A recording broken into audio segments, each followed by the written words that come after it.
detalles. Guillermo Amor, te agradezco mucho toda la dedicación. A la licenciada Estela Alan también, que está haciendo el soporte desde Facebook y que me va a pasar la pregunta de todos ustedes para que hagamos un diálogo relajado y agradable. Y bueno, con el doctor José Milmaniene hace tiempo que venimos trabajando en formación permanente y en otras, digamos, en la institución hace muchos años y siempre con mucha armonía, con mucha calidez. Así que José, gracias por tantos años de trabajo compartido. Muchas gracias. Oscar Paulucci también va a hablar hoy. Ahora voy a leer el currículum de ambos panelistas que tuvieron la amabilidad y la humildad de hacerlo bastante corto para no aburrirlos. Y bueno, este texto del malestar en la cultura, como una breve introducción, querría compartir esta reflexión con ustedes. Como todos recuerdan, en este texto Freud habla que el plan de la felicidad es prácticamente imposible porque el ser humano se ve atacado por tres frentes: por el mundo externo, por el propio cuerpo y por los afectos. Y me quedé pensando que quizás en este momento estamos en el entorno atacados por el peligro del virus. Si este virus, si tenemos la mala suerte de contagiarnos, nuestro propio cuerpo también nos volvería a atacar. Y esto ha transformado también las relaciones afectivas porque el otro es un potencial, eventualmente un potencial enemigo porque puede contagiarnos. Es un poco, digamos, pesimista esta visión, pero bueno, justamente estamos en este encuentro con esto que Freud llamó estas distracciones que nos hacen, que neutralizan parcialmente el malestar de toda esta época que estamos viviendo. El primero que va a empezar a hablar va a ser el doctor Oscar Paulucci y luego lo sigue el doctor Milmaniene. Voy a hacer una breve presentación, Oscar, tuya. ¿Cómo no? El doctor Paulucci es psicoanalista, médico especialista en psiquiatría, miembro titular en función didáctica de la Asociación Psicoanalítica Argentina, full member de la International Psychoanalytical Association y de la Federación Psicoanalítica de América Latina, profesor titular del Instituto de Psicoanálisis de APA, profesor invitado en maestrías y doctorados de la USAL en psicología, coautor de los libros La misteriosa desaparición de las neurosis, Saber del límite, Psicoanálisis, ficción y clínica, Debates cruciales en psicoanálisis, cuerpo, Edipo, castración, On Training, análisis, debates, y en prensa está Lecturas de la clínica a propósito del relato de la mano mala de Masud Khan. ¿Hago la presentación, José, ahora tuya o querés que la haga cuando vos vas a hablar? Bueno, podés empezar, Oscar. Dijimos más o menos alrededor de 20 minutos para darle después ¿Cómo no? espacio y hacer una vuelta al público. Perfecto. Apago mi micrófono para que no se acople. Bueno, en primer lugar, los quiero saludar a todos, al público, a todos los que están participando desde sus casas en este momento, en este tiempo de virtualidad. Le quiero agradecer a José Milmaniene y a su equipo de formación permanente, a Analía Ungaro. Y también tenemos una larga trayectoria de encuentros con José Milmaniene en distintos momentos de nuestro desarrollo como psicoanalistas y hemos compartido realmente muchos modos de pensar el psicoanálisis con las diferencias propias de cualquier lector de psicoanálisis, pero con un interés común por la teoría y la práctica analítica y por el horizonte de nuestra época. En primer lugar, les quiero decir que yo pensé como una especie de título de esta charla o de estas puntuaciones que voy a hacer, a 90 años del malestar en la cultura de Sigmund Freud, ¿no? A 90 años, ¿no? Y la primera referencia es una frase de Jean-Paul Sartre que dice: el infierno son los otros, ¿no?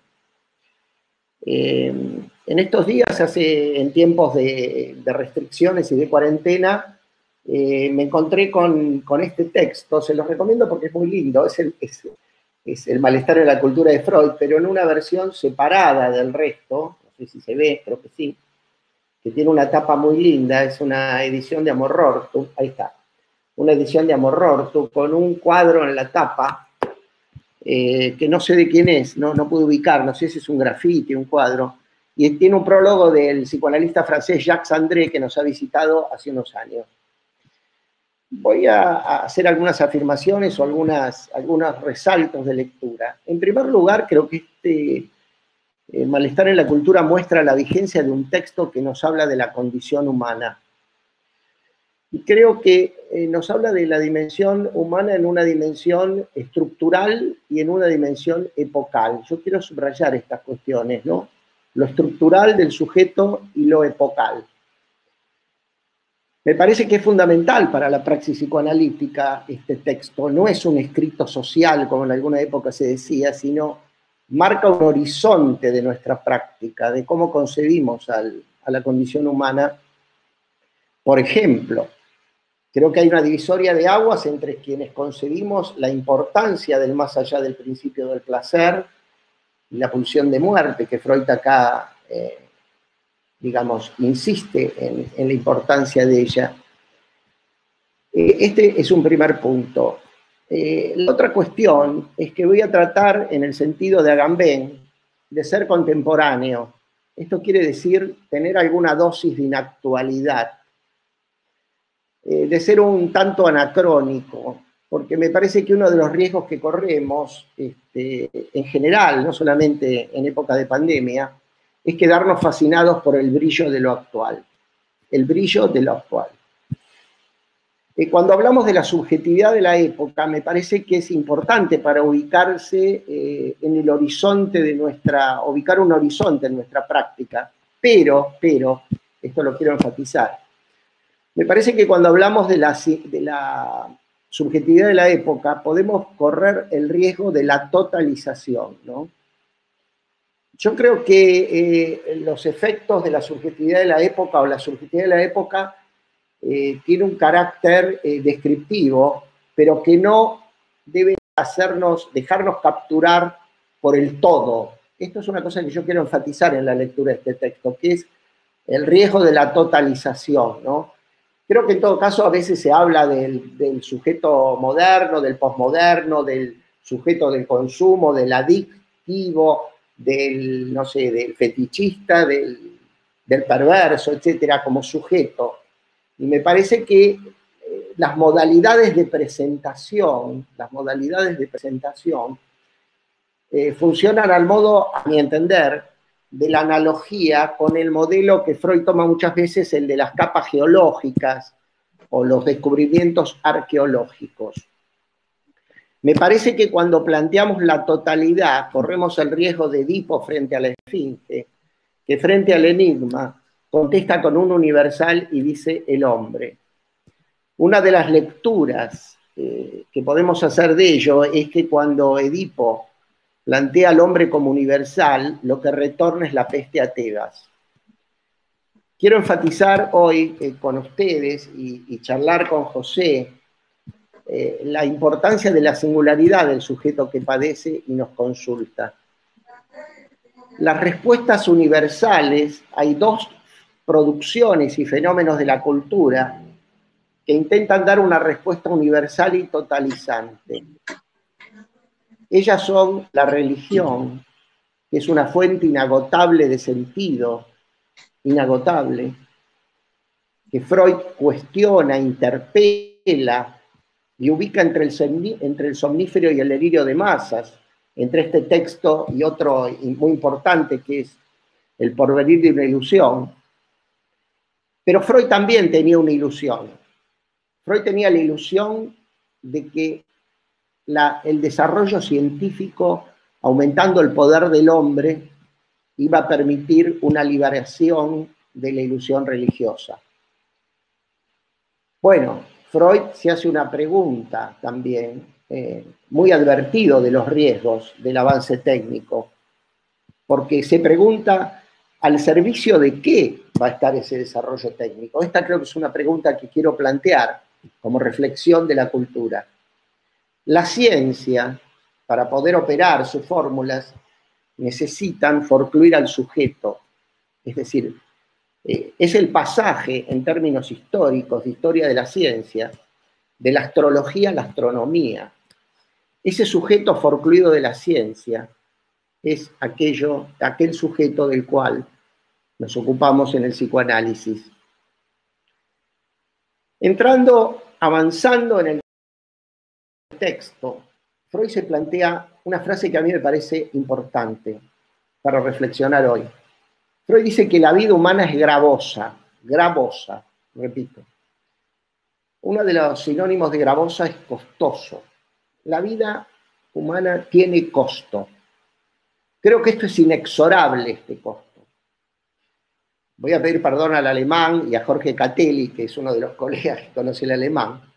El término malestar en alemán es un Behagen, o sea, tiene el privativo un, el mismo privativo de un Beguste, inconsciente, y el Behagen, uno de los significados es gozo, goce. Esto parece que es importante, ¿no? Creo que es inexorable en la vida humana un costo a pagar, un costo de goce a pagar. En el texto muy importante de Freud, que se llama De guerra y muerte, Freud dice que el deber es soportar la vida, ¿no? Dice él.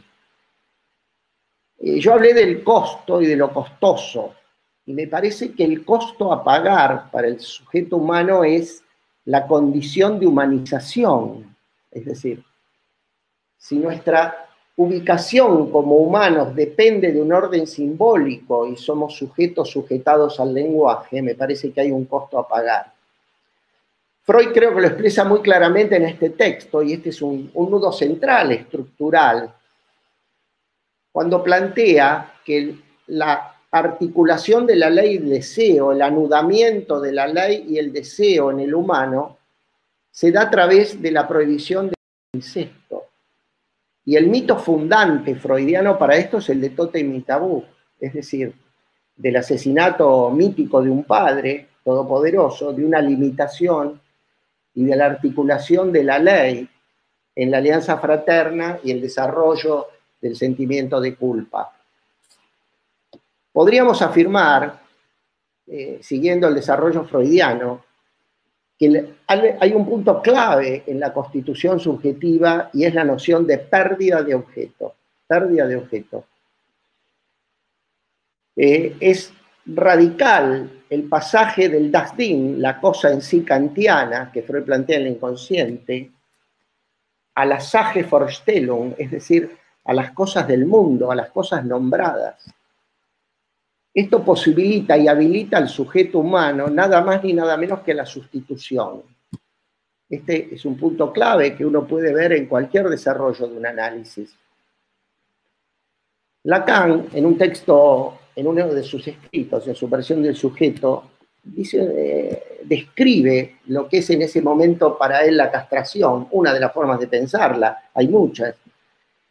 Lacan dice, la castración quiere decir que el goce sea rechazado, para que, yo digo algo, eso es un agregado mío, para que algo se recupere, dice, él dice que se recupere, creo que no se recupera el goce totalmente, sino algo se pueda recuperar en la escala invertida de la ley del deseo. O sea, cuanto más goces, menos deseo, para hacerlo esquemáticamente, y cuanto hay más deseo, hay más limitación del goce. Son los famosos diques freudianos. Cuando la castración falla, hay un retorno en lo real, ¿no? Esto se ve en lo singular de la psicosis y en el retorno terrible, donde el uso sin límite de la ciencia ha llevado a un Chernobyl o a un Hiroshima. Retomando lo que decía Analía, ubicando las fuentes de la desdicha, digamos, el primer punto que ella mencionó es el de la finitud. Creo que uno de los problemas que hacen también a la humanización del hombre es es el único animal que subjetiva o puede subjetivar algo de la finitud. En ese sentido, me parece que siempre el hombre ilusionó la vida eterna. Creo que la vida eterna sería terrible, la inmortalidad del hombre. Pero creo que el hombre no ha cesado en su anhelo de inmortalidad, ¿no? Ya sea en el vampirismo de la Edad Media o en una empresa en California que en el 2016 se llama Ambrosía, generó un sistema de, por supuesto, a un costo bastante elevado, de $8.000 la dosis de sangre de hombres jóvenes para pretender la juventud eterna, ¿no? El mundo exterior, que mencionaba también Analía y que Freud subraya en su texto, ha avanzado mucho el hombre sobre el dominio del mundo exterior, pero sin límites, con consecuencias como la deforestación, el cambio climático, los agrotóxicos, bueno, infinitos. En el año 74, en Italia, hay un reportaje que le hacen a Lacan y él habla de la angustia de los científicos y dice una frase increíble, impresionante, dice: la angustia del científico sería si en un momento un científico que creó una bacteria que destruiría, imbatible, que podría destruir al ser humano, dice, se le ocurre largar esa bacteria al mundo y eso produciría el exterminio de lo humano. Y el tercer punto de desdicha es los vínculos recíprocos entre los seres humanos. Y acá yo creo que Freud plantea algo de la insuficiencia de las normas que regulan. Es decir, la insuficiencia de las normas que regulan el vínculo entre los seres humanos es algo estructural. Hay algo fallido por estructura. Lo mismo que otra afirmación freudiana, cuando dice que hay algo en la esencia de la función sexual, dice más o menos textualmente, que nos deniega la satisfacción plena y eso nos impulsa hacia otros caminos. Esto me parece que es un punto clave de cómo se ubica un analista en su práctica. Si cree en una armonía, en un estado de felicidad como estado, en una complementariedad con el otro, o si de algún modo presupone que, como lo dice Lacan en términos de no hay complementariedad, no hay relación sexual como escritura del encuentro entre un hombre y una mujer, porque ahí en la cultura actual se juega una ilusión de libertad de elección que los analistas debemos estar advertidos. Podríamos decir que tanto en la heterosexualidad como en la homosexualidad, como en lo trans o en lo que sea, no hay relación sexual, no hay un encuentro pleno con el otro. Esto también me parece que es un horizonte de posición del analista. Y en cuanto a los alivios, las sustancias embriagadoras existieron desde siempre. En la única referencia en la obra freudiana al tema del alcohol, Freud nos dice que la ilusión del alcoholista es el matrimonio perfecto. Pero la técnica se perfeccionó y ahora tenemos drogas sintéticas, que es lo único quizás, la metanfetamina, el MD, que circulan en todas las fiestas de los colegios secundarios. Una vez me consulta una mujer muy joven que asistía a las fiestas electrónicas, había consumido éxtasis y alguien le ofrece ketamina. Eso terminó en un coma, casi que la lleva a la muerte. Después me consulta a mí como analista, ¿no? Ese empuje a más, que cada vez ese empuje a más es más intenso. Otra de las fuentes de alivio es el amor, dice Freud, y el ser amado, pero también ahí tenemos que ubicar el nivel de desencuentro con el encuentro con el otro. Schopenhauer hacía una analogía con el puercoespín, ese puercoespín que de repente tenía frío y buscaba acercarse al otro, pero cuando se acercaba se pinchaba. Asistimos a épocas donde sí creo que hay un aislamiento creciente con el otro, un aumento del autoerotismo, ¿no? El año pasado me invitaron en el Freud's Bar a hablar de pornografía, y realmente el incremento de la pornografía y del sexo virtual es enorme, y la industria consecuente. Se esquiva el encuentro con el otro cuerpo, y así el paradigma de esto es una noticia que leí el año pasado de la inauguración en Italia, el territorio del Latin Lover, etcétera, un prostíbulo donde las prostitutas eran muñecas inflables, ¿no? Me parece que es interesante. Vivimos en una época con poco espacio para las cosas del amor, para la ternura, no solamente para el amor como ilusión de ser uno, sino el amor atravesado por la castración. Esto me parece importante considerar. Y también cómo nos ubicamos como analistas frente al brillo fetichista del objeto, que lleva a una metonimia inagotable. Y aquí quiero resaltar, para dialogar con José y con ustedes, sobre la ilusión de lo nuevo, ¿no? Que también ahí hay otra pregunta sobre la supuesta libertad, sobre el brillo de lo nuevo que lleva al sujeto a la ilusión de colmar la falta. Y esto se traduce en modos de presentación que muchas veces coexisten con diferentes estructuras subjetivas desde el punto de vista del psicoanálisis. No son equivalentes a una estructura subjetiva, puede ser un neurótico, puede ser o una estructura de borde, etcétera, pero sí con modo de presentación donde predomina el aburrimiento, la apatía, la depresión como modo de renuncia al deseo, el achatamiento del deseo. La acumulación no es lo mismo que el usufructo. Y se vende la ilusión de un goce pleno. El mercado lo hace. Si uno ve la propaganda de Nike que dice just do it, nothing impossible, creo que se trata, no como meta del análisis, pero como un efecto del análisis, poder hacer de lo mismo lo nuevo. En un reportaje que le hizo Bierek en 1926 a Freud, él hablaba de disfrutar de las pequeñas cosas de la vida. En este momento hay un empuje a más, la intimidad como espectáculo, un desanudamiento de la pulsión escópica, un voyeurismo y exhibicionismo casi limitado. Y ya casi concluyendo, avanzando, y quiero decir algo de lo anterior, en la metonimia inagotable también hay otra ilusión de libertad, de que si compro más, tengo más, y disfruto más, es un engaño. La conciencia de culpa, Freud la plantea en este texto como una tensión entre el superyo y el yo. Sabemos, siguiendo a Freud, que la necesidad de castigo es la principal resistencia al avance de la cura analítica.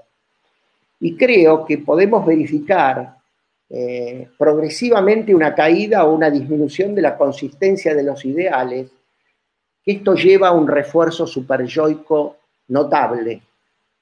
En cualquier WhatsApp nuestro, lo podemos escribir cualquiera de nosotros, vemos mensajes, disfrutá, sé feliz.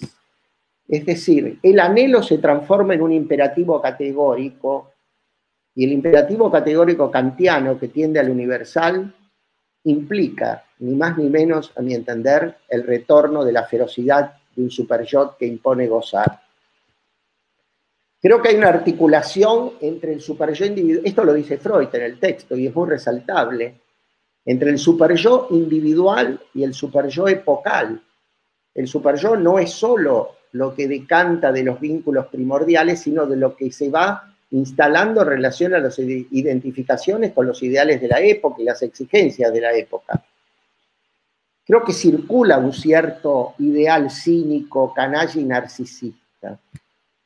Lo que estaba en los márgenes, esta es una frase que se me ocurrió una vez viendo algo que sucedía en un medio social en el que me muevo, lo que estaba en los márgenes ahora está sentado en la mesa de al lado, el contrabandista, el usurero. Creo que circula cierta posición subjetiva sin deuda y sin culpa. Esto también es un tema que me gustaría dialogar con José y con ustedes. Y querría tocar dos puntos más para terminar. Uno es una frase de Freud que dice que el poder de la comunidad limita el poder del individuo.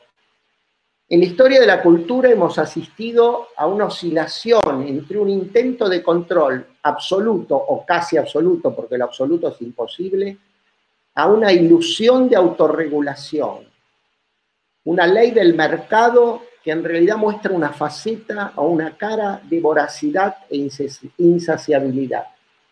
Y ahí viene la tercera pregunta que abro sobre la libertad. Hoy se habla de Big Data, se habla de manipulación subjetiva.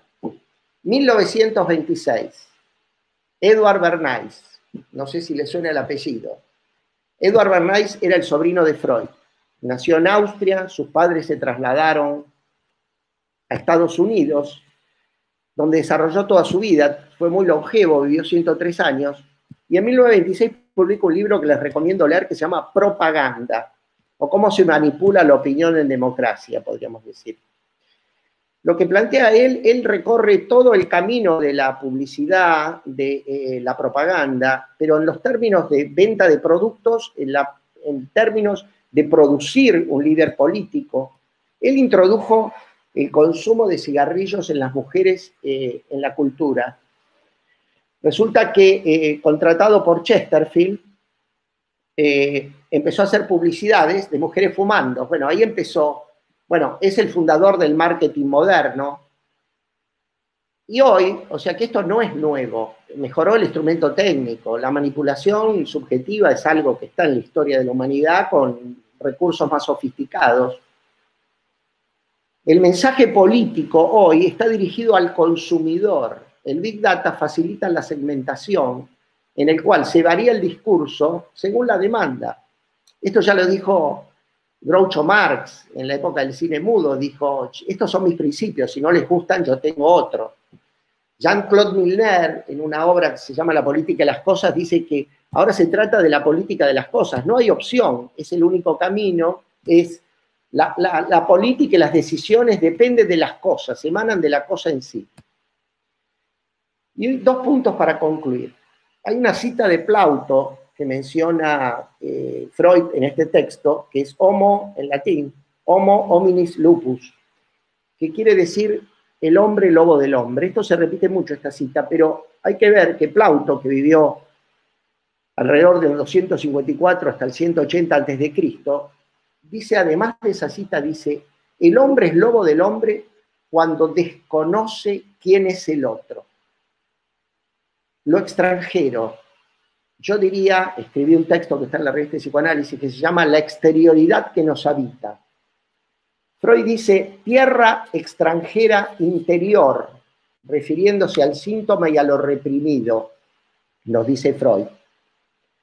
Creo que tenemos una triple relación de exterioridad con respecto a esta interioridad, que es interior pero que es exterior, ¿no? Somos nombrados, deseados desde el otro, que en el mejor de los casos nos nombró. Hace 2 días festejamos el Día del Padre. La nominación paterna es un punto fundamental en la constitución subjetiva. El retorno de este otro que nos nombra es el inconsciente, no solo del padre, de todos los otros del lenguaje.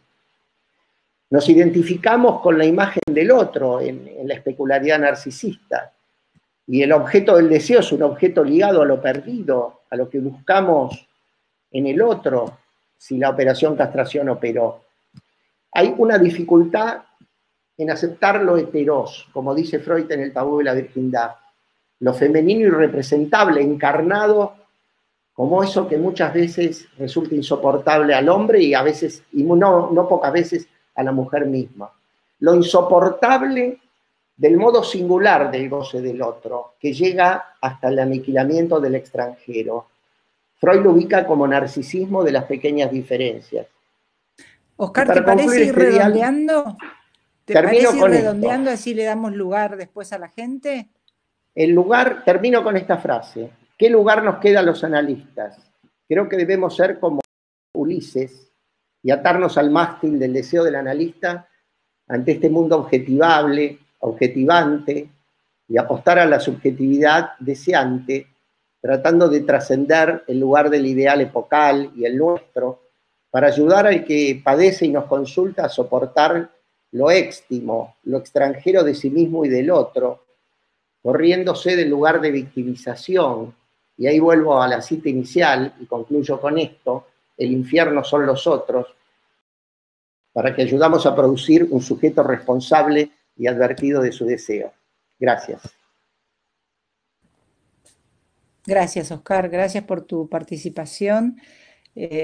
Para discutirlo después, ah, de acuerdo a algo que señaló Oscar, lo epocal y el avance tecnológico, hacer una mención que Freud habla en el texto de un dios protético, ¿no? En algún momento menciona un dios protético y no pude dejar de relacionarlo con el padecimiento que él tenía en ese momento por su diagnóstico de cáncer en el 23, y en el 27 y en el 28 estaba padeciendo muchos dolores por la prótesis que tenía, ¿no? Entonces es un momento muy complicado para Freud. Y el entorno actual, siguiendo con Epocal, es la crisis del 29, que fue un desastre para todo el mundo, ¿no? Hay participaciones muy interesantes de Beatriz Seltzer, de Claudia Borenstein, de muchos colegas, pero ahora voy a presentar luego después le vamos a dar intervención a todos. Ahora voy a presentar al doctor José Milmaniene, que es médico, psiquiatra, psicoanalista, miembro titular didacta y ex secretario científico de la Asociación Psicoanalítica Argentina y autor de los siguientes libros: La función paterna, El tiempo del sujeto, El lugar del sujeto, La ética del sujeto, Clínica del texto, Clínica de la diferencia, El holocausto, Extrañas parejas, La fe en el nombre, Iluminaciones freudianas, El sexo, el amor y la muerte, y uno de próxima aparición que es Yo que soy polvo y ceniza, ensayo sobre la alteridad. Bueno, José, te damos la palabra. Tenemos tiempo, así que estamos todos tranquilos. Yo no te escucho.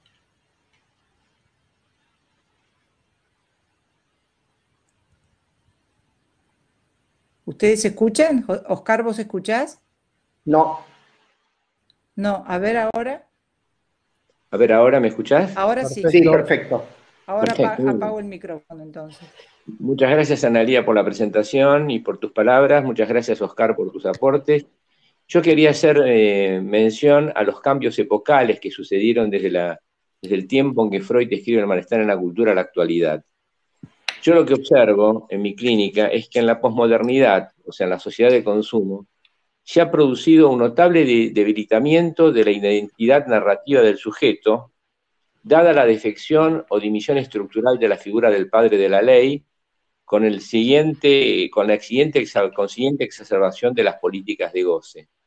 Estas políticas de goce no se puede no gozar, hay un imperativo de goce superyoico, se expresa a través de posiciones nuevas, posiciones transclínicas, que son las adicciones, los trastornos alimenticios, anorexia y bulimia, y conductas transgresivas con un alto índice tanático y masoquista.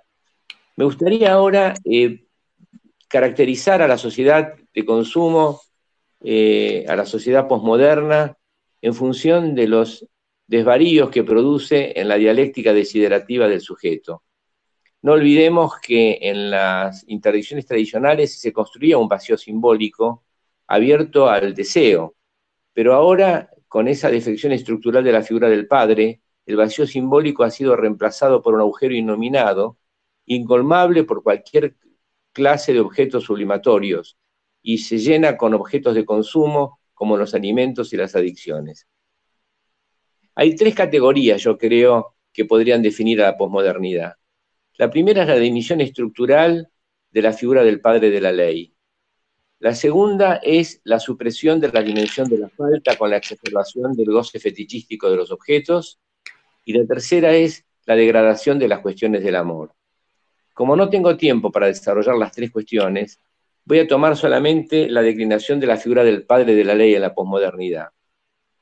Nosotros sabemos que la ausencia de las figuras paternas consistentes, que impongan un límite subjetivante, ordenen el caos pulsional y propician la salida exogámica, genera la falta de esta función paterna, genera la persistencia de intensos goces incestuosos, un repliegue autoerótico y una exaltación del narcisismo, que se acompaña de una sexualidad fetichístico y masoquística, fetichístico y masturbatoria.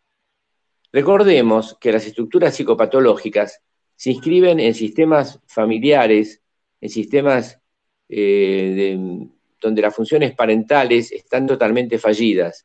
La función materna y la función paterna pierden diferencia y tenemos una constelación donde observamos madres hipernarcisistas que erotizan excesivamente a sus hijos, casi en una dimensión perversa, y padres débiles, metáforas paternas débiles, padres ausentes, débiles, inseguros, que no pueden operar el corte, la castración simbólica entre la madre y el hijo. Y entonces el niño queda atrapado en goces incestuosos sin límite y sin ley.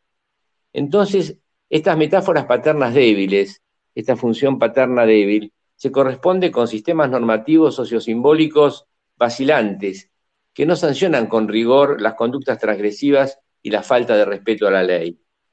Entonces, la ausencia de referencias éticas firmes, tanto familiares como, digamos, sociales, facilitan el desarrollo de sujetos narcisistas, que recusan el orden normativo simbólico con la ilusión maníaca de que en el tiempo de su acting, las actuaciones compulsivas y adictivas del juego, el sexo y la muerte, y los alimentos le van a poder evitar la sensación de la finitud y de la muerte. Entonces, los jóvenes, carentes de referencias éticas, suponen maníacamente que el vacío subjetivo se habrá de colmar con objetos de goce, con objetos pulsionales excesivos, ajenos por completo a cualquier práctica sublimatoria que suponga la entronización de la palabra. Entonces, para resumir esta primera concepción, el sistema sociocultural exalta el egocentrismo individualista y estimula un constante empuje al goce, dado que no solo incrementa la avidez consumista de los jóvenes, sino que los conduce al desconocimiento de la alteridad y de la experiencia del límite, y a vivir en un mundo de excesos pulsionales mortíferos como el alcoholismo, las adicciones y la promiscuidad. Este desconocimiento de la alteridad y esta exaltación del narcisismo a favor de padres que exacerban narcisísticamente las posiciones falicocéntricas de los hijos, genera realmente situaciones ridículas que muestran cómo el desconocimiento del otro llega a niveles extremos, el desconocimiento de la alteridad. Cito dos ejemplos, muy citados además. Los hikikomori, que son los jóvenes parásitos japoneses que viven recluidos en una letalidad nirvánica, viven recluidos en sus habitaciones sin salir meses o aún años, conectados solamente con la computadora, sin ningún contacto con la televisión, sin ningún contacto con el mundo. Puro repliegue letal narcisístico nirvánico. Y por otro lado, la curiosa exacerbación del narcisismo que se ve en aquellas personas que optan por casarse consigo mismas. Una famosa fotógrafa, Grace Helder, se casó consigo misma, hizo una fiesta, invitó a los invitados, se puso el anillo de bodas y finalmente culminó su orgía narcisista con un beso a sí misma ante el espejo. Es decir, pura exaltación del narcisismo. Entonces nosotros tenemos una sociedad donde la podemos caracterizar básicamente por el relativismo ético que desconoce los valores fundacionales del orden normativo sociosimbólico, por la hegemonía del fetichismo de los objetos y por el totalitarismo de los objetos, como dijo Oscar, que hace que se haga un neopaganismo de los objetos en detrimento del culto de la palabra, por las imágenes y por la hegemonía de las imágenes fetichizadas en detrimento del valor de la palabra, del valor del verbo, por la abolición del respeto de las categorías simbólicas, es decir, todo es lo mismo, está subvertido y los hijos imponen la ley a los padres y no los padres la ley a los hijos, por la carencia de ideales, en fin, por la legitimación de las políticas de goce que exaltan siempre el registro narcisístico del yo, que se regodea narcisísticamente en una reconcentración fálico-narcisista con su propio ego. Este desconocimiento de la alteridad me parece fundamental para caracterizar a la época. Hay un repliegue autoerótico y narcisístico que desconoce el deseo en una política de antiamor para replegarse en un goce masturbatorio y fetichístico, donde lo que importa es el yo y el hedonismo ultranza más allá del reconocimiento responsable por la alteridad. En consecuencia, la ausencia del padre de la ley, y no hay que confundirlo con el padre, digamos, es el padre simbólico, el padre de la ley, no es el padre imaginario, bondadoso o complaciente que tolera la simbiosis fusional de la madre con el hijo o es cómplice del hijo en las actuaciones perversas. No se trata de un padre simbólico e imaginario, sino se trata de un padre simbólico que en sociedades anómicas sume a los sujetos en un registro no sometido al registro de la castración, que deriva en el incremento de la agresividad especular, la violencia pulsional y la exclusión segregativa del diferente. Yo creo que esto es importante porque nos muestra que hay un cambio epocal muy importante de la época donde las interdicciones tradicionales de la época freudiana fueron reemplazadas por una excesiva permisividad que genera realmente un retorno feroz de los mandatos superyóicos. Esa excesiva permisividad genera mayor culpa porque el sujeto no sabe a qué atenerse y no puede rebelarse contra ninguna deuda simbólica. Quiero decir que el vacío existencial pierde su potencia poética, dado que se construye un agujero sin límites, un agujero innominado sin límites, donde el sujeto cree maníacamente que lo puede completar con objetos químicos de consumo, con alimentos o con conductas transgresivas, para escapar al dolor de existir y enfrentarse con la incertidumbre del encuentro con el otro. Esto es una conducta que deriva en una sexualidad fetichístico-masturbatoria donde desconoce la alteridad. Dos categorías más para caracterizar a la posmodernidad que me gustaría poner en discusión.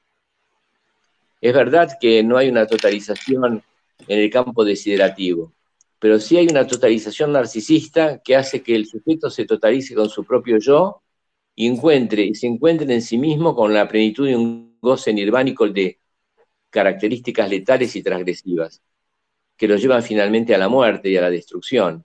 Finalmente lo llevan a la muerte y a la destrucción. Y por otro lado, la falta del encuentro amoroso con el otro lleva a tomar al otro más que como un objeto de encuentro que deja un resto incolmado, con un sujeto que realmente toma partes fetichizadas del cuerpo del otro, las recorta, le da un valor fálico y lo cosifica al otro, lo transforma en un mero objeto de su propio goce narcisista. Entonces los psicoanalistas nos enfrentamos ahora en la actualidad con un discurso anómico, dado que se carece de códigos normativos sociosimbólicos que operen como referencia fálica para organizar el caos funcional, nihilista, dado que ha devaluado las prácticas sublimatorias y la creencia en la trascendencia del lenguaje y el verbo, y amoral porque ha entronizado los goces obscenos, pulsionales y narcisistas que desconocen el encuentro con el otro. Entonces la pregunta que se nos hace frente a un panorama un tanto pesimista quizá que se plantea, pero que no significa pesimismo, caer en el narcisismo del pesimismo, sino organizar el pesimismo, como diría Walter Benjamin. Entonces, ¿qué nos queda a nosotros como psicoanalistas?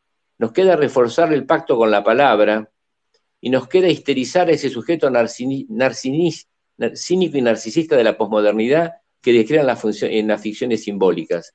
Entonces, de lo que se trata es que nosotros logremos poder intronizar de vuelta el valor de la palabra y del discurso como hace la práctica psicoanalítica, para arrancar al sujeto de los goces pulsionales obscenos que lo arrasan y que lo someten a un mundo realmente sin destino y sin función, a un mundo lleno de megalomanía, lleno de narcisismo, lleno de tánatos, que lo lleva a su propia destrucción. Por eso creo que tenemos una función fundamental los psicoanalistas en estos tiempos, que es restituir la función simbólica del padre, de un padre de la ley, que ponga dique a ese desafuero pulsional que no tiene freno y que lleva a los excesos pulsionales mortíferos, como los comprobamos nosotros en los que trabajamos en prácticas clínicas cotidianas, donde vemos que las adicciones, los trastornos alimenticios y las conductas transgresivas son fundamentales. Para mí es muy importante que demos trascendencia y demos importancia a la constelación familiar. Dije antes que había una constelación familiar muy alterada, que estaba ligada a madres narcisistas, que de alguna manera toman a sus hijos como su propio objeto, madres narcisistas que dejan caer al hijo en aras de la propia entronización de su propio cuerpo gozante, madres devoradoras o simbióticas, que son la madre cocodrilo que decía Lacan, o padres ley, que son padres rígidos, autoritarios, a la manera del padre romano que imponía la ley sin límite, o padres maternizados, que son padres débiles, que tratan de complacer al hijo y darles todos los gustos sin ponerle ningún límite y sin ponerle ninguna placer del logro en función de una búsqueda.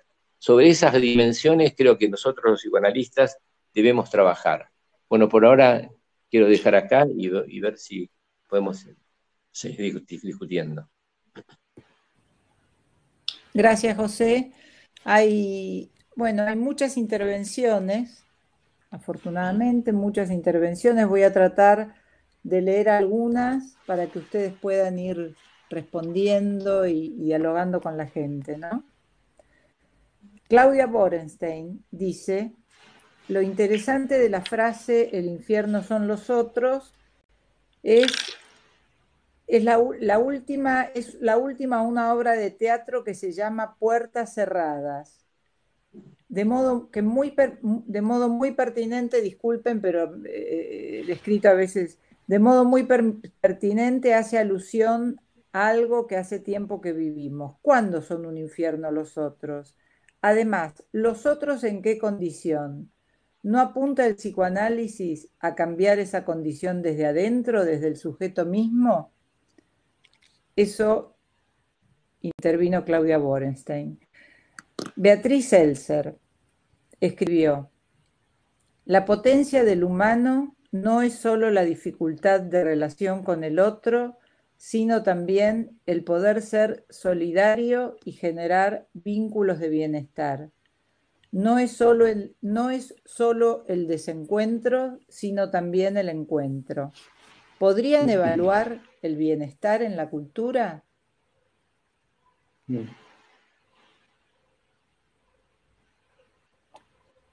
Ok, a ver si tengo una más. Abel Feinstein. Abel Feinstein y Hugo Lerner hacen un aporte en relación a la extensión del psicoanálisis a las políticas públicas.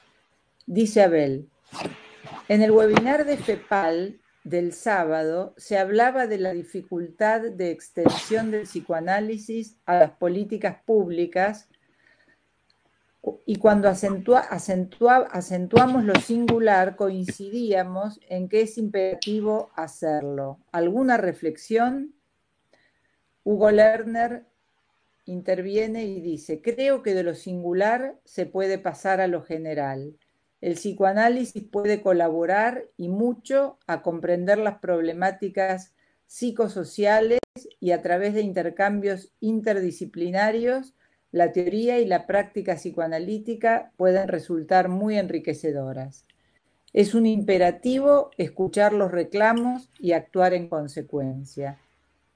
Yo haría un parate aquí, si ustedes quieren, para no aturdirlos con tantas intervenciones y que se puedan ir desplegando de a poco. ¿Qué les parece? Bien. Ok. ¿Querés empezar vos, Oscar, a contestar? Bueno, voy a dialogar un poco con lo que dijo José también y con las preguntas. Me parece interesante esto del narcisismo, de la narcisización creciente que planteaba José, ¿no? Y lo uno con una situación que es cierta simetrización, creo que él de algún modo lo dijo. No sé si están, en general, no considero que todo sea totalizador, pero se nota una tendencia a la simetrización entre padres e hijos. Ya Freud lo plantea cuando dice que padres benévolos pueden generar super yo en los hijos severísimos, o sea, la benevolencia y la simetrización no genera una instalación en el camino de la ley del deseo, más bien todo lo contrario. Hay un chiste, un chiste gráfico que circuló hace un tiempo, en el cual hay una mamá, era un chiste de un humorista argentino, una mamá estaba con un nene frente a un kiosco, y después en una juguetería, y le dice: bueno, pero ¿qué querés que te compre? ¿Qué te falta? ¿Qué te falta? Y el nene dice: un no. El no es habilitante, digamos. Uno ve cómo muchos padres entregan a sus hijos a la hipnosis desde muy pequeños, a la hipnosis de la pantalla, ¿no? Y otra cuestión de reflexión en relación a algunas cosas que decían y que surgen de las preguntas, es esta idea de que hay un borramiento de las diferencias. Creo que se han perdido los debates ideológicos y eso es un empobrecimiento cultural para transformar la lógica política en una lógica amigo-enemigo totalizadora y donde hay una especularidad, donde el enemigo es el que hay que destruir. Y ahí creo que hay un empobrecimiento simbólico en la cultura en general, en todo el mundo, que hace que de repente un cómico ascienda al cenit de la política por un marketing político, por la decepción del funcionamiento de los políticos, ¿no? Con respecto a la felicidad, me parece que la felicidad, porque quiero llegar al bienestar que se planteó acá, no planteamos un horizonte escéptico, me parece, ni José ni yo, sino planteamos que la subjetivación de estos límites es fundamental para que haya un bienestar. Es al revés. Lo que muestra la tarea analítica es que cuando más subjetivada está la finitud y la castración del otro, más posibilidades hay de los instantes de felicidad, de lo episódico y del contraste de la felicidad, como dice muy bien Freud. O sea, yo creo que estamos hablando del bienestar, porque vi alguna de las preguntas que decía, ¿por qué no hacemos una mesa del bienestar? Estamos haciendo una mesa del bienestar. Estamos haciendo una mesa del bienestar posible. Para que haya bienestar en el ser humano tenemos que tolerar estos límites que expresábamos, creo que José y yo, en términos de un empuje al goce. No es lo mismo el placer que el goce, ¿no? Hay un límite que el principio del placer establece al goce, y esos son los diques, en términos freudianos, que están tendiendo a fracasar insistentemente en la cultura actual. Con respecto a si alguien dijo, creo que Alicia Kirchner, que todo tiempo pasado fue mejor, creo que no. Creo que los genocidios del siglo XX, las desapariciones de personas forzadas en la Argentina dan cuenta de que el siglo XX también ha tenido crisis, y no en sociedades aculturales o primitivas. La sociedad alemana era una sociedad muy culta en el desarrollo del nazismo. Y ahí, desde la subjetividad, tendríamos que analizar lo que Lacan toma de Spinoza como la entrega sacrificial a los dioses oscuros. La otra noche escuché la conferencia que dio, porque no la pude ver porque estaba trabajando, de Massimo Recalcati, y él hablaba del deseo de fascismo. No lo desarrolló mucho, pero yo lo leo como el anhelo humano de encontrar un amo, y ese es un riesgo en relación a que hay vertientes de un amo con un rasgo muy trucho del ideal, de un ideal que no se sostiene más que en la apariencia, y me parece que este es un aspecto muy clave para los liderazgos políticos. Insisto, creo que estamos hablando de la posibilidad de un bienestar a partir de la subjetivación de un límite al goce. Si no, no hay bienestar posible. La felicidad, como dice Freud, el plan de la creación no está abierto a la felicidad, no contemplaba la felicidad como ilusión eterna que vende la propaganda. Y termino con esto.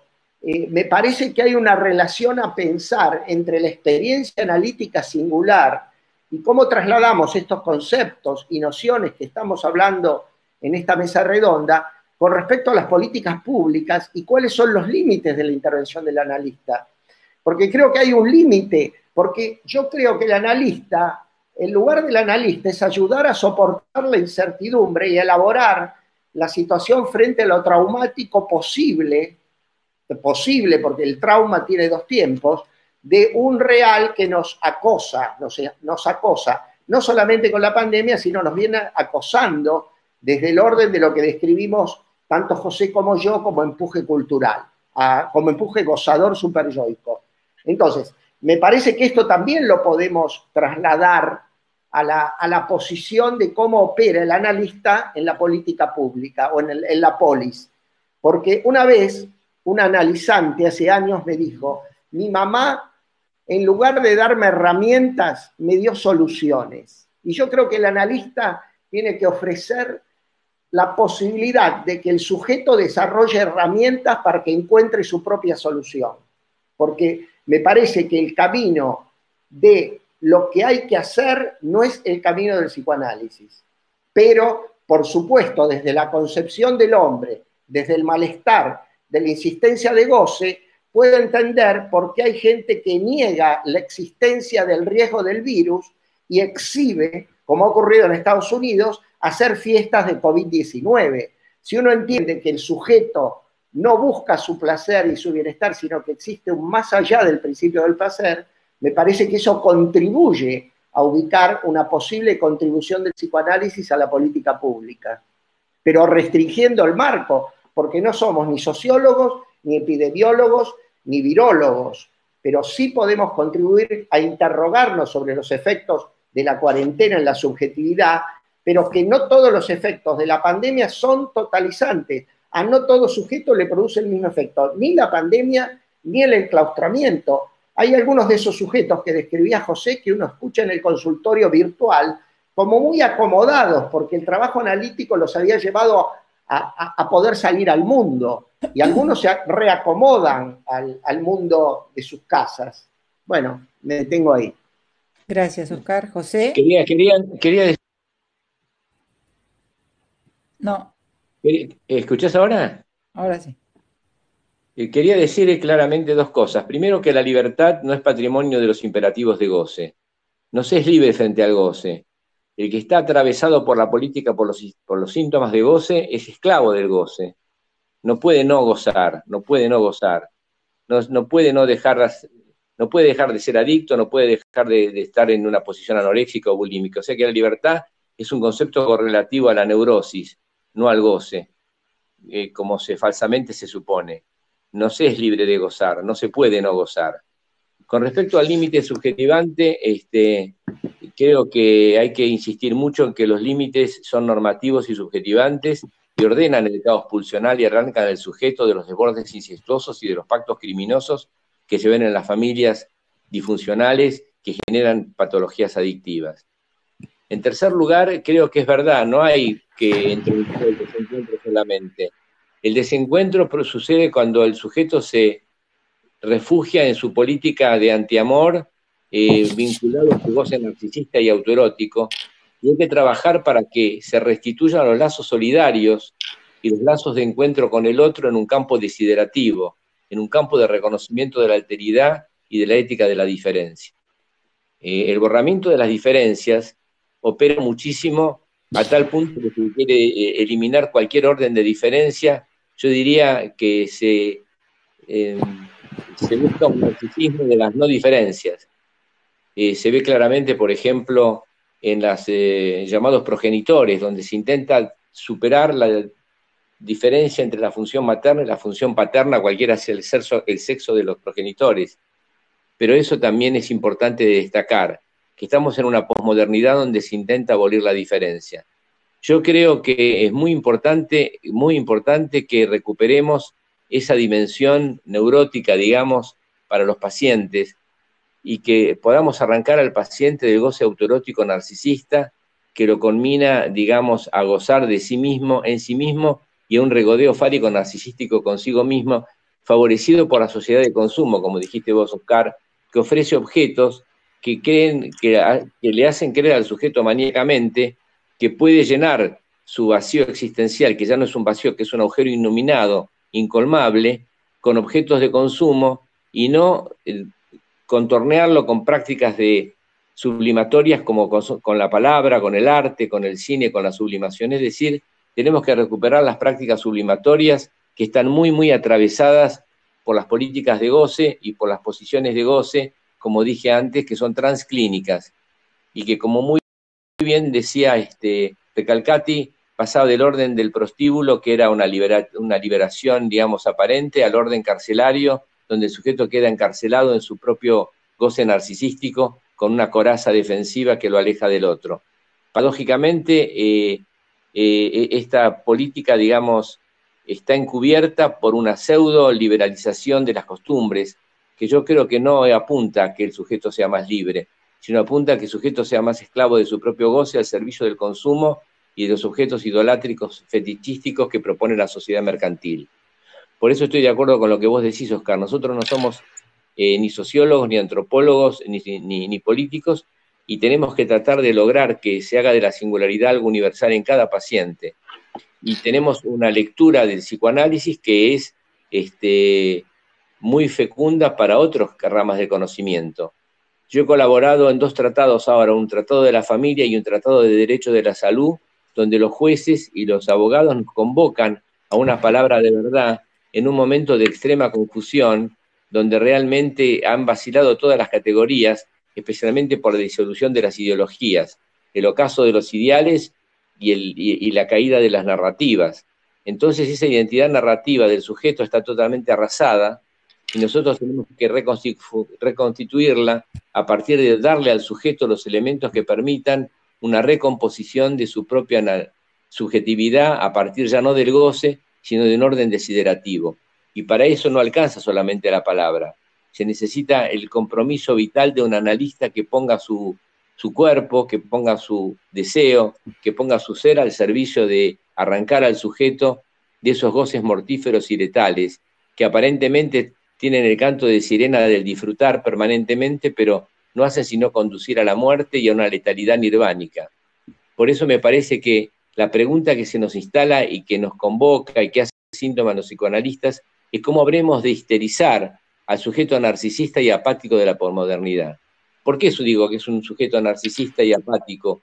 Porque es un sujeto cínico que descree de las ficciones simbólicas, que cree solamente en el valor del propio goce, el valor del erotismo, del autoerotismo, en el valor del hedonismo a ultranza. Por eso es la tarea de los tiempos buscar histerizar, buscar poner palabra, buscar dar sentido, generar una causa. En ese sentido, el psicoanálisis tiene mucho que aportar y tiene muchos competidores que realmente aparecen en el campo de la salud mental, como las neurociencias, como el cognitivismo, que tratan de dar respuestas, pero nosotros no queremos dar una respuesta acabada, sino queremos permitir que el sujeto despliegue su deseo en un campo de reconocimiento de la alteridad y el respeto por el otro. Por eso no hay igualdad sexual, no hay complementariedad sexual, sino hay diferencia sexual en cualquier caso, incluso en los casos de homoerotismo o de transvestismo, de transexualismo, siempre queda un resto sin simbolizar, de tal manera que es claro que no hay relación sexual. Quería decir eso. Gracias, José. Le sigo leyendo entonces algunas Dale. intervenciones.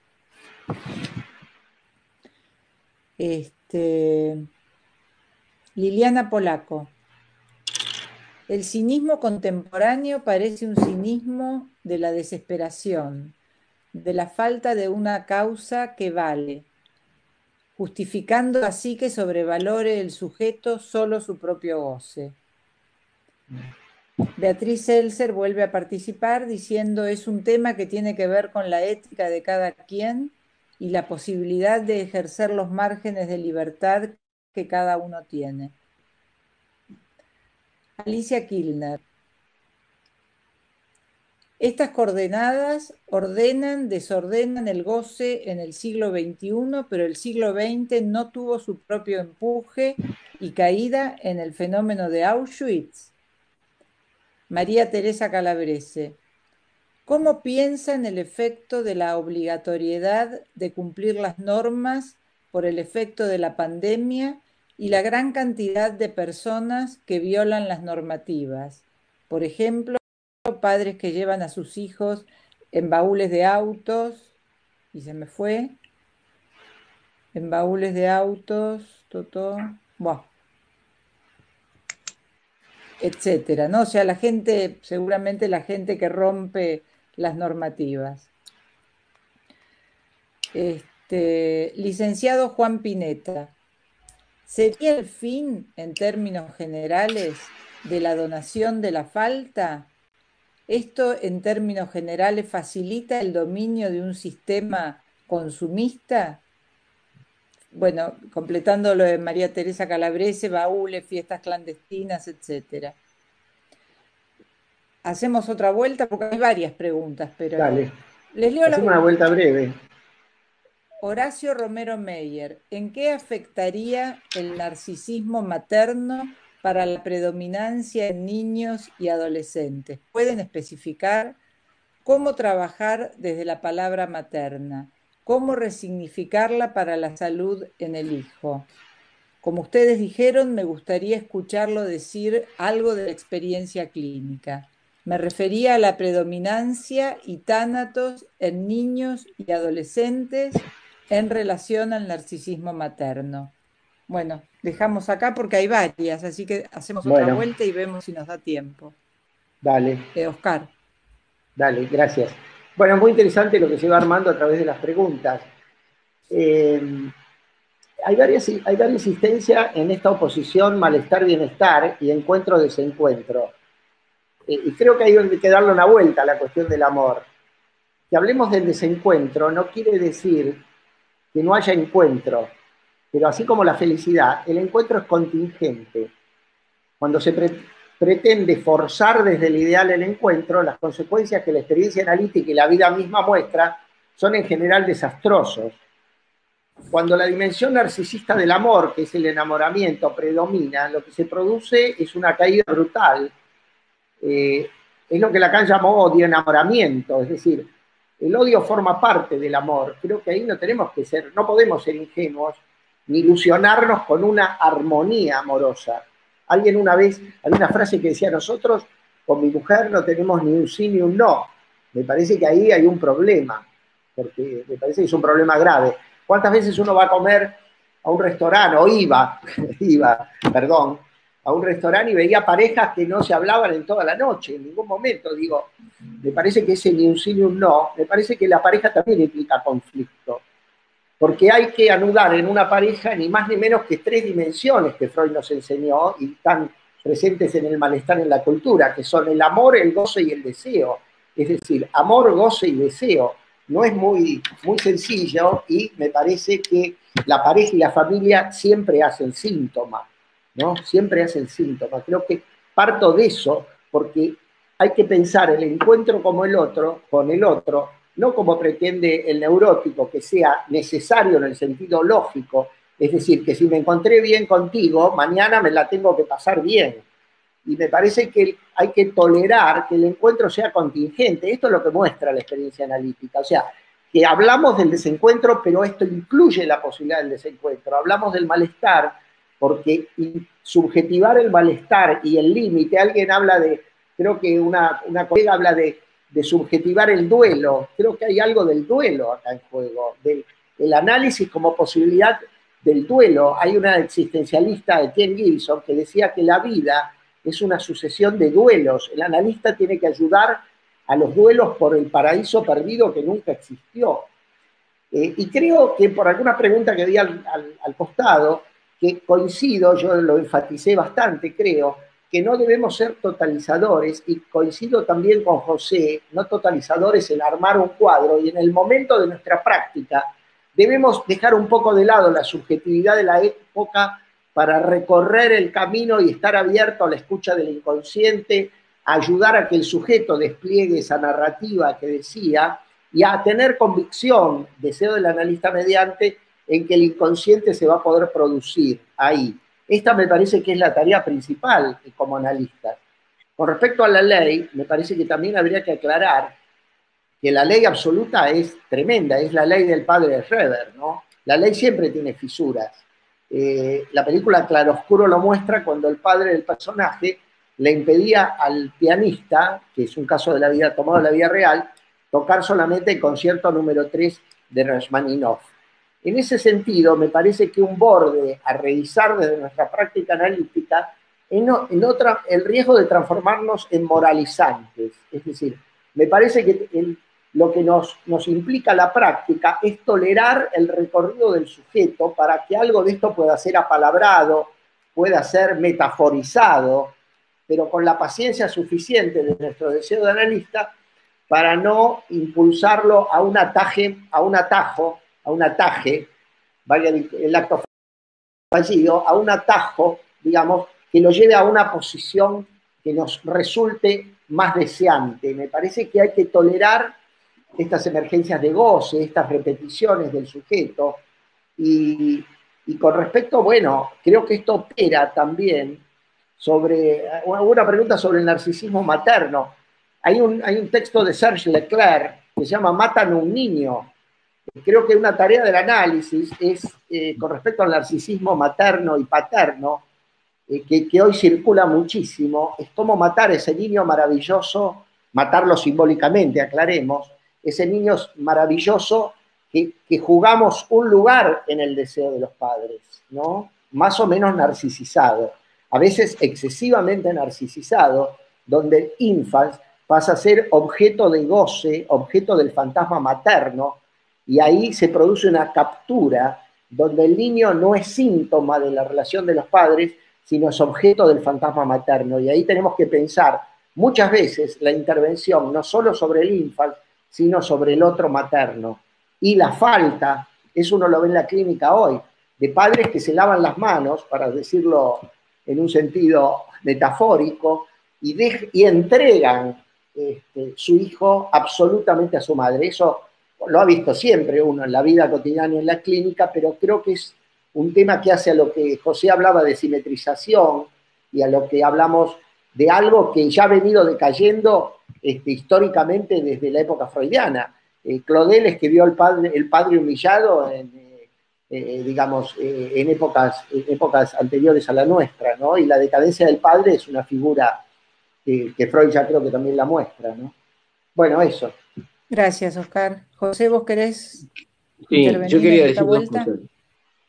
Sí, quería decir, primero que es cierto que en el siglo XX hubo territorios de goce, el universo concentracionario de Auschwitz, el universo concentracionario de la Shoah, fue un universo de goce absoluto que realmente después se replica en otros modos, pero ahí fue el paradigma de lo que significa el goce como erigido como sistema. En segundo lugar, creo que estamos hablando de la clínica. Obviamente, la falta de límite subjetivante, del no fecundo, del no que prohíbe el goce para acceder a la política del deseo, es un límite que realmente debemos que reivindicar y que está faltando en la posmodernidad, porque falta ese no, esa nominación que es el no, que es el padre que se interpone en el goce incestuoso y edípico con el hijo, a favor de madres muy narcisizantes que son capaces incluso hasta de prescindir del padre y usar al hombre como mero reproductor biológico más allá de la función paterna. Yo había tipificado en un momento, en un escrito, en un libro que se llama Iluminaciones Freudianas, cómo se podría caracterizar a la sociedad de consumo posmoderna, que cambió la condición represiva de la época freudiana por la condición fetichística y elevó a la desmentida como categoría defensiva esencial en relación a la represión, que era la categoría, digamos, que más funcionaba en las patologías que había Sigmund Freud. Y escribí: la experiencia del amor es desmentida por el encuentro fetichístico de los cuerpos cosificados. Ya no hay un encuentro amoroso con el otro, sino un cuerpo fetichizado y cosificado. La experiencia del saber por el mero incremento de la información. La experiencia de la producción por la acumulación de capital. La experiencia del aprendizaje por la conquista de un título. La experiencia del placer por la posesión exagerada de objetos químicos de consumo, objetos de consumo frívolos. La experiencia del arte por el coleccionismo. La experiencia del encuentro dialógico por la exaltación del solipsismo. Realmente, en lugar del encuentro dialógico responsable por el otro, hay un encuentro que es la suma de dos soledades, solipsismo puro. La experiencia de la riqueza espiritual por la narcosis del ocio improductivo. Ya no es un ocio creador, sino un ocio improductivo. La experiencia de la comunión social por la introversión, por la política autoerótica y autointrovertida. La experiencia del don por el egoísmo. Y la experiencia de la ética por la moral de circunstancias. Quería decir, Oscar, que tenés razón. Hay que tratar de no moralizar en el discurso, pero hay que marcar muy bien la diferencia que hay entre la ética y la moral. La moral es una moral ideológica de circunstancias que depende de la persona y depende del contexto y del grupo. Pero la ética tiene un fundamento básico, fundamental, que es la prohibición del incesto y la interdicción del parricidio, y no es circunstancial, es absolutamente fundacional del orden normativo desiderativo. Es decir, se trata de la ética, no de la moral, en el sentido de que la ética es prohibición del incesto e interdicción del parricidio en sus formas reales o simbólicas. Lo que se está viendo ahora es que ya no es simbólicamente la transgresión ética meramente un acto imaginario, sino se transforma la prohibición ética en una superación de esa eticidad, de ese obstáculo ético, en actuaciones que realmente muestran pactos criminosos, crímenes incestuosos, y como lo denuncia permanentemente, femicidio, el abuso sexual, el incremento de los abusos sobre los niños. Es decir, que hay un colapso ético que no depende de la persona, sino depende de un orden social que lo legitima. Gracias, José. Hay muchas intervenciones, como ustedes están viendo en el chat. Les leo otra vuelta. Mirta Cohen. ¿Notan algún cambio en la clínica actual a partir del análisis a distancia?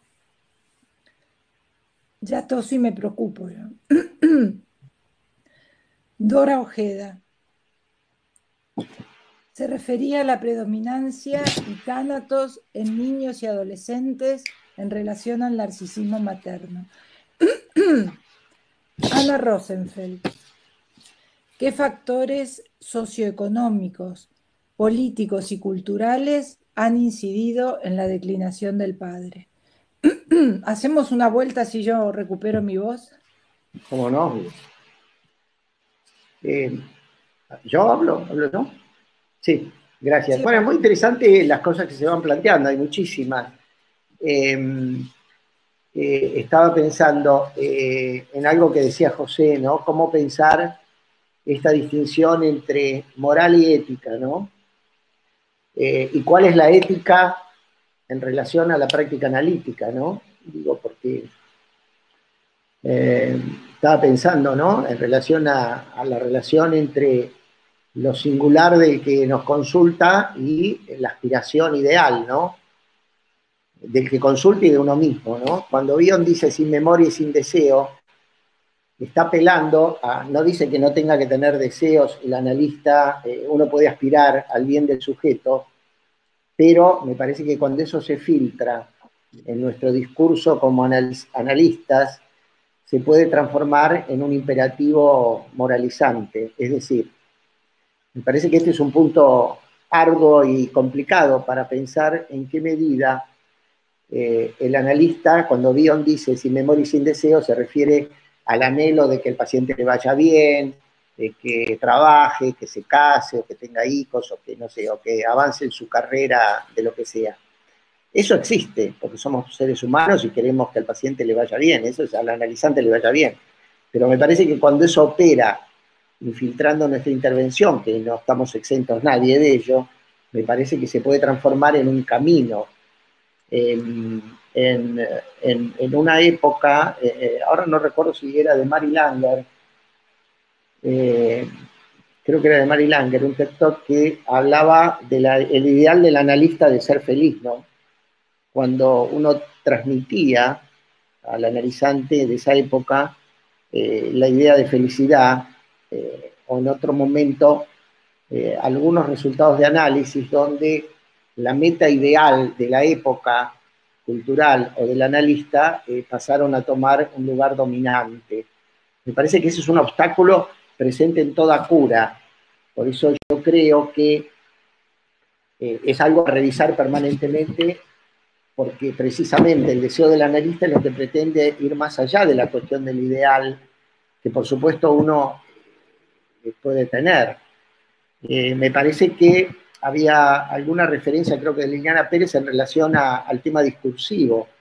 Me parece que ya la ley de la palabra implica una renuncia al goce. Lo que pasa es que los semblantes simbólicos están cada vez más empobrecidos e imaginarizados.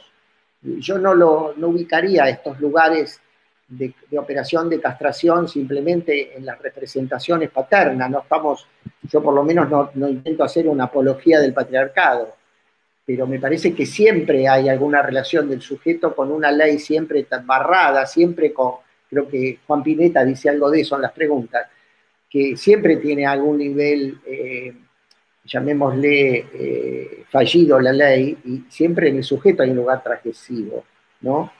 No hay mayor estímulo al deseo que la prohibición, ¿no? Hay una relación entre la prohibición y el deseo, ¿no? Pero me parece que hay que estar atento en relación a esto, ¿no? A que no nos pasemos en relación a que nuestro ideal no deje opacado y se transforme en un imperativo para el analizante. Me parece que esta es una cuestión, ¿no?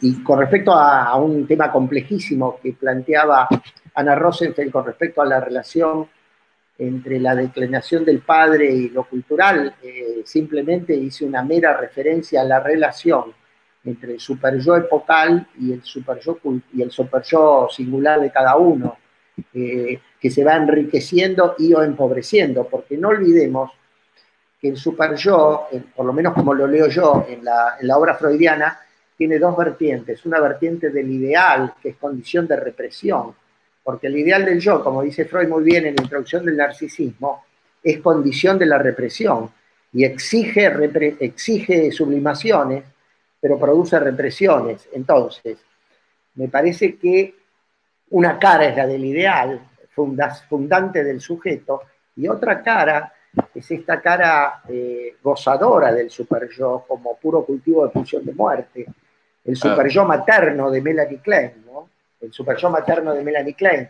Y el desafío en análisis es cómo esto se modula, se apalabra, se diafragma, como es la palabra como diafragmado de goce. Creo que Néstor Braunstein usa esa frase, que a mí me gusta. La palabra como diafragmado de goce en acto, en el acto de hablar, en el acto de producir un diferido, ¿no? En poder escuchar el acting out del sujeto como una apelación a que escuchemos como analistas qué está pidiendo como lugar en el deseo del otro, ¿no? Es un desafío. Porque Gracias, el acting Oscar. y el riesgo, termino con esta frase, el acting, el pasaje al acto es uno de los riesgos hay mucha actuación en el campo de los que consultan y me parece que ahí tenemos que aferrarnos al instrumento de nuestro deseo, nada más. Sí. Gracias, Oscar. José. Quería agregar dos cosas. Es muy interesante lo que decís, Oscar, con respecto al riesgo de deslizamiento, digamos, del analista de una posición de deseo del analista a una posición moralista. Pero yo también veo el riesgo inverso, que es en nombre del temor a ser moralizante, en caer en una legitimación de las políticas de goce.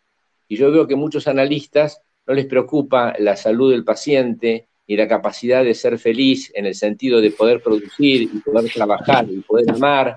Como decía Freud, el objetivo de todo análisis es la producción, el trabajo y el amor.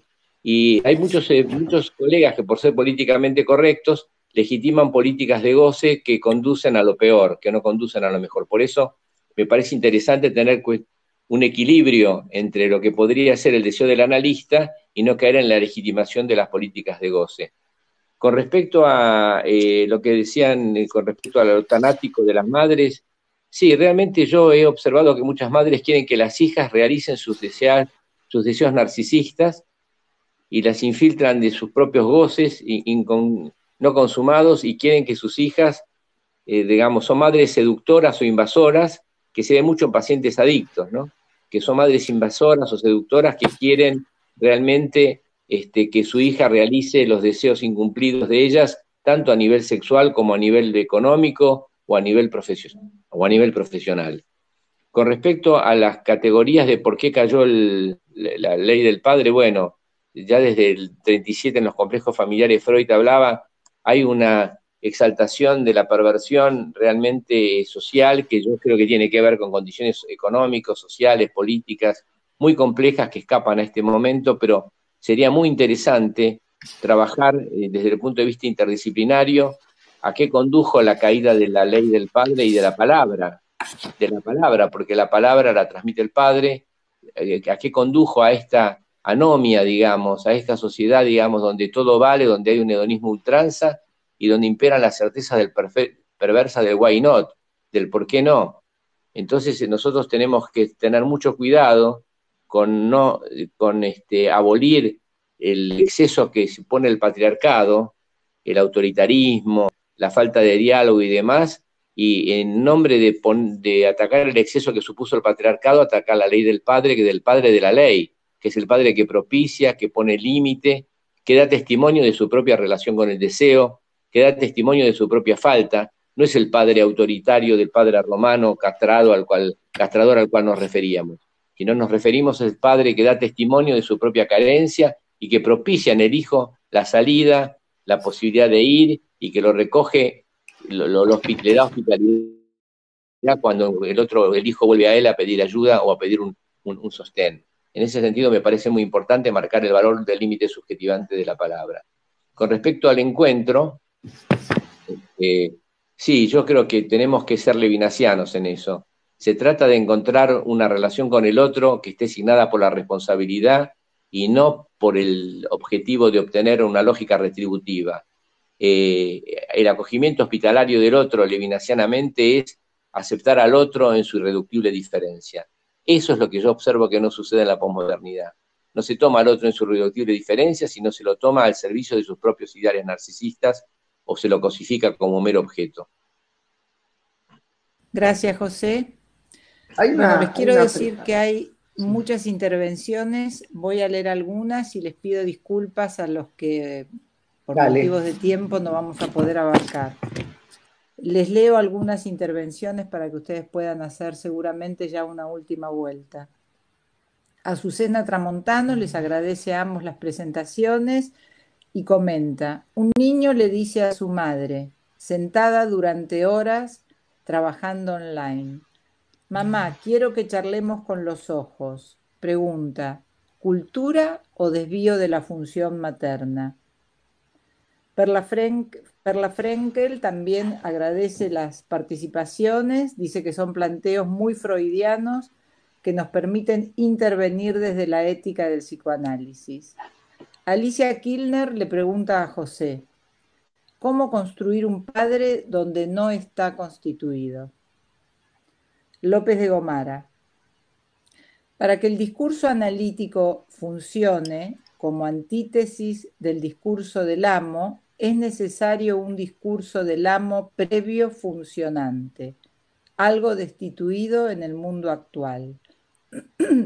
El psicoanálisis debe reinventarse y felicita a ambos por las ponencias. Nomi Cohen: la pandemia es un hecho de discurso que instala un significante amo, distanciamiento social. ¿Cómo tratan estas realidades en el consultorio actual? Liliana Pérez: creo que los ideales van más allá de la función paterna a la que se refirió José. Se trata de ir más allá de esa función para no quedar reducidos a los discursos de amo, sobre todo en nuestra práctica. Alejandro Trapani, que le mando un saludo: recuerdo una frase que le escuché decir al filósofo Julián Marías hace varias décadas referida a la libertad. Marías decía que la relación de la vida con ella, la libertad, era como la de la paloma con el aire, y lo paradójico de su queja: el aire le ofrece mucha resistencia a su vuelo. A veces pienso que nuestro trabajo consiste en ofrecer una resistencia posible para mantenerse en vuelo. Cristina Rosas: insisto, no se puede generalizar, no es mi experiencia clínica. Beatriz Seltzer: me quedan muchas en el tintero, pero bueno. Bueno, qué Recordemos la lindo. película La felicidad, en donde el quiebre del lazo amoroso termina en la desaparición de la protagonista. Cada uno en su práctica analítica tiene un compromiso ético. No es un imperativo moral, sino el conocimiento del sí mismo y de su contexto. No desmentir, sino ver dónde estoy como individuo. Perla Wernick, en la película Mundo Grúa, se ve claramente cómo la función paterna está alterada por la condición social. El hijo responde a un padre atravesado por una sociedad que lo destruyó. Creo que queda, si quieren contestar, porque No, estamos, son y media, Bueno, tenemos unos 10 10 minutos. minutos más o menos para dale. cerrar esta vuelta. Si llegara a quedar, me fijo si quedó algo pendiente. Claro. ¿Quién empieza? ¿Vos, José? ¿Empezás No, esta que empiece vez? usted. Bueno, Oscar. Empiezo. Bueno, voy a tomar algo brevemente, porque no lo había dicho en la intervención inicial, pero pensaba que una de las consecuencias sociales muchas veces del individualismo a ultranza es el refuerzo del superyo frente al fracaso en relación al mundo exterior. Esto sí me parece importante incluirlo en el modo de procesar el momento cultural. Es decir, el sujeto se acusa de algo que trasciende su propio esfuerzo. La idea de meritocracia apunta a un individualismo que descontextualiza al sujeto de la cultura. Es decir, me parece que es importante que en ese individualismo, Byung-Chul Han lo dice muy claramente en uno de sus libritos, digo libritos porque son breves, que se llama Psicopolítica, en el cual dice que no se refiere, supongo, al sujeto que está en un padecimiento extremo de carencia económica o de trabajo, que el sujeto muchas veces tiende a la autoesclavitud. Me parece que es importante considerar eso, es decir, el contexto lo puede llevar al sujeto a sentirse culpable de un fracaso que tiene que ver más con un fracaso personal, con un fracaso ligado a un contexto. Esto me parece que no hay que perderlo de vista porque vivimos en tiempos de un individualismo extremo. Con respecto a lo que decía José, que daría lugar a una larga charla, a mí me parece que si un analista legitima la política de goce, no opera el deseo del analista, sino que es un analista gozador, que goza con el goce del paciente. Pero a la vez creo que el lugar del analista no es ni de aval ni de prohibición. En todo caso, a través de su intervención desde lo simbólico, operar sobre lo real o encontrar qué es lo que falla en la escucha singular de ese momento del análisis para que alguien haga un acting out o tenga algún riesgo de pasaje al acto. O sea, ahora, ahí tendríamos que entrar en la clínica, cómo pensamos desde el lugar del analista la intervención en relación al acting out y al riesgo de pasaje al acto. Con respecto al deseo materno, creo que no hay que idealizar el deseo materno, ¿no? Así un poco brutalmente, Lacan lo comparaba con el cocodrilo, con la boca abierta, que había que ponerle un palo de piedra, dice, eso sería el falo, algo que haga límite.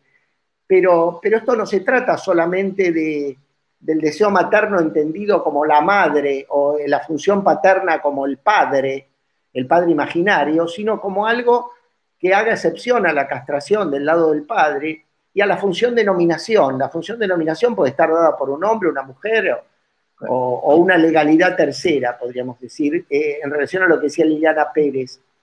Y con respecto al aislamiento, creo que también lo que decía, creo que Nomi Cohen, lo tenemos que pensar en cada caso. Por ejemplo, hay una persona que yo analizo, un joven, que realmente en algún momento frente al repliegue de la pandemia, creo que era la dificultad, porque era alguien que estaba muy encerrado en su mundo de su casa, para llamarlo de algún modo, y ahora en algún momento se sintió más seguro volviendo al mundo del aislamiento. En cada uno va a ser diferente, por eso, y el pasaje no va a ser solo difícil para los analizantes, sino para nosotros mismos. ¿Cuándo vamos a volver con tranquilidad a abrir nuestros consultorios, a ir a un restaurante o salir a la calle? Eso también lo tenemos que ubicar. Claro. Y coincido, sí, para terminar, con Cristina Rosas, que en la existencia de ella es también la mía, de que no hay que generalizar. Por eso creo que no podemos hablar de la pandemia. La pandemia para el psicoanálisis no existe en la práctica singular, porque cada uno lo toca de un modo distinto. Alguno le recordará la epidemia de polio, cuando la madre lo llevó a Puntamogotes. Otro le evocará algún momento traumático de algún ancestro inmigrante de Polonia, o al abuelo que murió en algún campo de concentración o perdió a toda su familia escapando del horror nazi. O sea, me parece que en cada uno tenemos que estar dispuestos a escuchar lo diferente. Esto me parece que es un punto para mí clave en cuanto a la apuesta del analista. Escuchar en la repetición la aspiración a lo diferente. No la mera revisión, sino que en la repetición, Soren Kierkegaard, en el libro de la repetición, muestra que la repetición como igual es diferente a través de un relato de un viaje. Es decir, no tratemos de buscar a ese lugar donde fuimos felices. Me parece que en la repetición el analista tiene que poder producir una diferencia y eso establece una ganancia simbólica y una ganancia para el bienestar del sujeto. Gracias, Oscar. Vos hablás, José, hacé tus respuestas y ya iríamos cerrando porque estamos en hora y les pido disculpas a los que no pude leerles las preguntas porque faltó el tiempo y le quiero también volver a agradecer a Estela porque me fue mandando por WhatsApp en forma muy ordenada las preguntas que iban surgiendo. Así que, José, te damos la palabra. Sí, quería ser breve. Dos cosas. Primero, no hay que confundir neutralidad ideológica con abstinencia ética. Creo que es muy importante. Ulloa señalaba que es una diferencia, que hay que establecer lo que es la neutralidad ideológica de un analista con respecto a la abstinencia ética, que hay analistas que dejan naufragar a sus pacientes en el caos, en la indeterminación, en el acting, sin poder leer esto desde una posición ética, por temor a darle a esto un valor ideológico. Segundo punto, creo que estoy de acuerdo que se trata de una terceridad simbólica que está representada por la figura del padre. ¿Cómo se construye un padre? Un padre se construye con dos elementos. Primero, una madre que desee a un hombre, que lo mire con cariño y que lo habilite como padre de su hijo, o sea, que autorice su palabra. Y un hombre que sea capaz de atravesar la prueba de la paternidad y recibir el narcisismo, como decía Freud, ¿no? Evidentemente, un hombre que no puede asumir la paternidad es porque no puede resignar su narcisismo y no puede atravesar la prueba de la paternidad como pasó con Schreber. Es decir, de esa combinación de un hombre que es capaz de deponer su narcisismo en aras de reconocer en el hijo una trascendencia y una madre que habilita a ese hombre con su palabra y le da lugar y le da entrada para quebrar esa diada simbiótica de ella con su hijo, ahí se crea una constelación, por lo menos la utopía psicoanalítica que sería la utopía de la neurosis, ¿no? Un padre que cumplió su función y una madre que pudo no ser lo suficientemente narcisista para dejar la entrada del padre con respecto al hijo. Con respecto a la terceridad, estoy de acuerdo. Con respecto a la singularidad y a la universalidad, Leclerc solía decir que el análisis es una búsqueda de la diferencia singular, pero está gobernado por axiomas generales y universales de la teoría. Yo no acuerdo con que todo es una singularidad pura porque eso está librado a una especie de arbitrariedad del que analiza. Hay una remisión permanente a los axiomas fundamentales de la teoría que son el Edipo, la diferencia sexual, la pulsión, la transferencia. Entonces es un universal singular o un singular universal. Tenemos que trabajar entre encontrar la diferencia en el paciente a partir de una teoría que nos guíe y que es la teoría freudiana. Si renunciamos a la teoría freudiana, realmente estamos en el caos que generó ahora la proliferación de tantas escuelas y de tantas interpretaciones antojadizas del discurso freudiano que llevan a diluirlo, ¿no? Que llevan a casi a estar en contra de Freud en las instituciones freudianas, o como en ciertas instituciones lacanianas que cortan la relación con Freud y entronizan a Lacan como el único pensador del psicoanálisis. ¿Querías hablar? Una pequeña cosa. José? Perdón.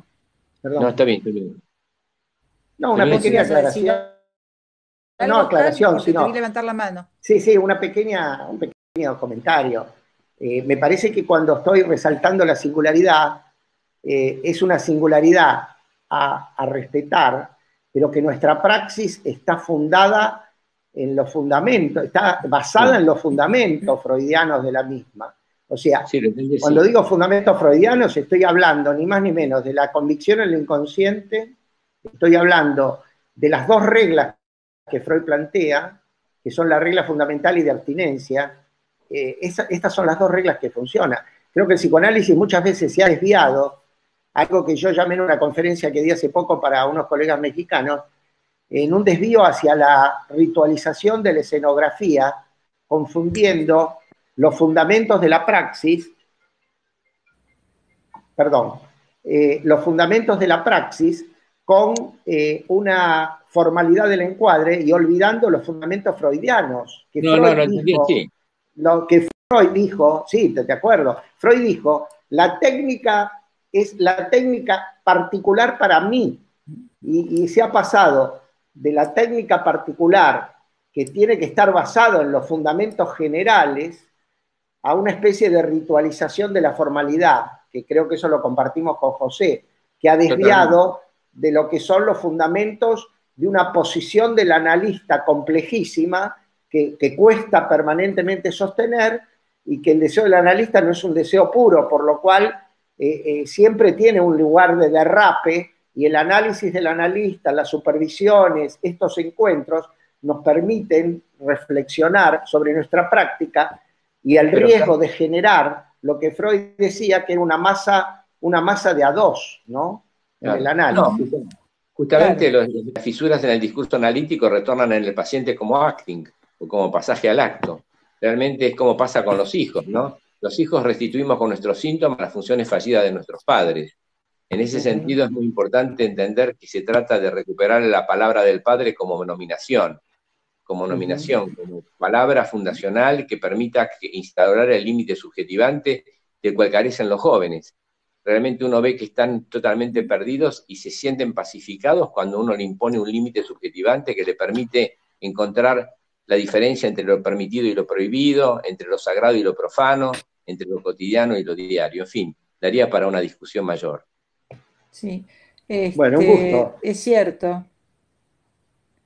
Bueno, creo me quedó ahora que veo a Ana Rosenfeld, acá me quedó una pregunta de Ana Rosenfeld que la anuncio nada más.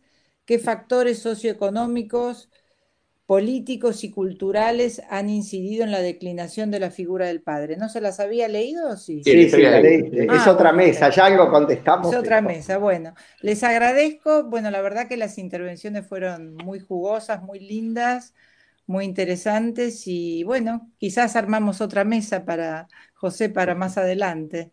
Dale. Muchas Así que nos gracias. despedimos. Les agradezco a todos la intervención. Les quiero agradecer a ustedes la invitación y a José el diálogo, que siempre es fluido y que permite con nuestras diferencias generar un espacio enriquecedor, ¿no? No percibo mucha diferencia con tu discurso, pero sí, No, decís bueno, no, diferencias de lectura, digo, pero que después se van dialectizando, está bien, soportemos, los queremos. Bueno, un abrazo a todos, ¿sí? Nos Gracias, olvidamos abrazo, por un gracias. ratito de todo el entorno, ¿no? Gracias. Por Chao. supuesto. Hasta luego. Hasta luego. ¿Cómo salimos de acá? ¿Guille?